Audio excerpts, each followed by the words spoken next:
જિલ્લાના ડેસર તાલુકાના પશુપાલકોને હાલાકીનો સામનો કરવાનો વારો આવ્યો। રાણિયા ગામની ડેરીએ દૂધ લેવાનું બંધ કરતા શિહોરા સહિતના ગામોના 400થી વધુ પશુપાલકોમાં રોષ ફેલાયો।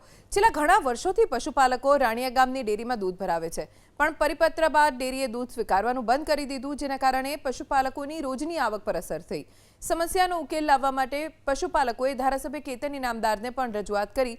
પશુપાલકોની આ વ્યથાને ધારાસભ્યએ સરકાર સમક્ષ ઠાલવી પણ ખરી।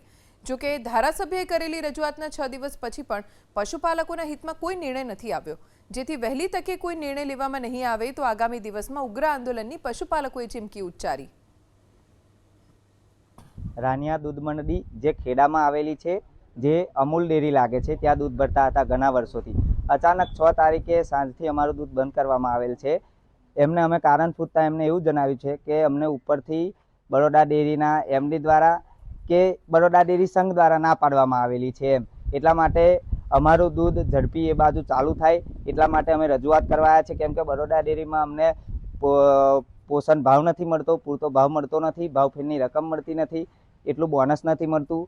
એટલા માટે અમે રજૂઆત કરીએ છીએ કે જો અમને બરોડા ડેરીમાં એટલો પોષણક્ષમ ભાવ કે બોનસ અને એ રીતના આધુનિક ટેકનોલોજીવાળા મશીન, જે SNF વાળા મશીન આવે છે, પાણી બતાવે છે, એમાં એવા મશીનો અમને અહીંયા મંડળીમાં મળે અને જો એ લોકો આ રીતની અમને ટેકનોલોજી અને ભાવ કરી આપતા હોય તો અમે આ બાજુ ભરવા તૈયાર છે। જો આની અંદર અમારો સમસ્યાનો ઉકેલ નહીં આવે તો અમારું જે રીતના આંદોલન ચાલુ છે એ રીતના અમારું ચાલુ જ રહેશે અને અમે આગળ જો રજૂઆત કરવાની આગળ થશે તો અમે મુખ્યમંત્રી સુધી પણ અમે જવાની તૈયારી રાખીશું। 6 દિવસથી અમારું દૂધ બંધ છે તો અમે દૂધ પોષણક્ષમ આ બાજુ ભાવ મળતા નથી અને અમૂલ ડેરીમાં અમને સારું એવું વળતર મળે છે, એટલે અમે ત્યાં ભરતા હતા।